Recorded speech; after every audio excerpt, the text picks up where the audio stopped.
BBA, BCA, BCom computer కోర్సులో 100% placement లభించే ఏకైక డిగ్రీ కాలేజ్ కూకట్పల్లిలోని ఐక్రియేట్ డిగ్రీ కాలేజ్. గల్ఫ్ దేశం వెళ్లి ఎడారిలో ఒంటెల దగ్గర కాపరిగా ఉంటూ నానా ఇబ్బందులు పడుతున్న అంబేద్కర్ కోనసీమ జిల్లాకు చెందిన వీరేంద్రపై సుమన్ టీవీలో వచ్చిన కథనాలకు అధికారులు స్పందించడం జరిగింది.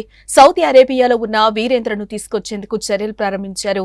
జిల్లా కలెక్టర్ ఆదేశాలతో వీరేంద్ర కుటుంబ సభ్యులను కొత్తపేట ఆర్టీఓ కలిసి మాట్లాడారు.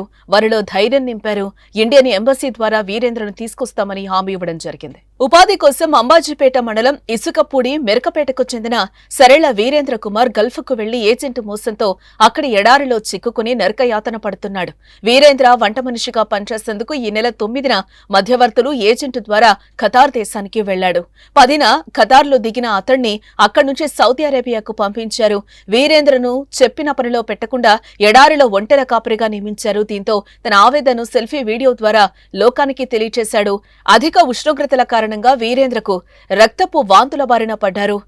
ఆ ప్రాంతంలో తాగేందుకు నీరు, ఆహారం దొరక్క నరకయాతన పడుతున్నట్టుగా ఆవేదన వ్యక్తం చేశాడు. వీరేంద్ర ఆవేదనపై సుమన్ టీవీ వరుస కథనాలను ప్రసారం చేసింది. నేరుగా సౌదీలో ఉన్న వీరేంద్రకు వీడియో కాల్లో మాట్లాడి అక్కడి పరిస్థితులపై ఆరా తీసింది. వీరేంద్ర సుమన్ టీవీ ముందు తన గోడును వినిపించాడు.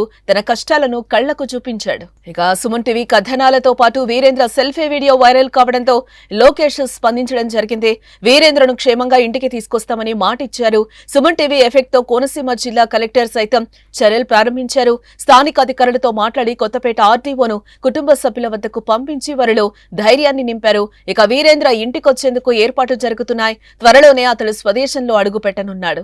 సుమన్ టీవీలో మీ పర్సనల్ అండ్ బిజినెస్ ప్రమోషన్స్ కోసం కింది నెంబర్కి కాంటాక్ట్ చేయండి.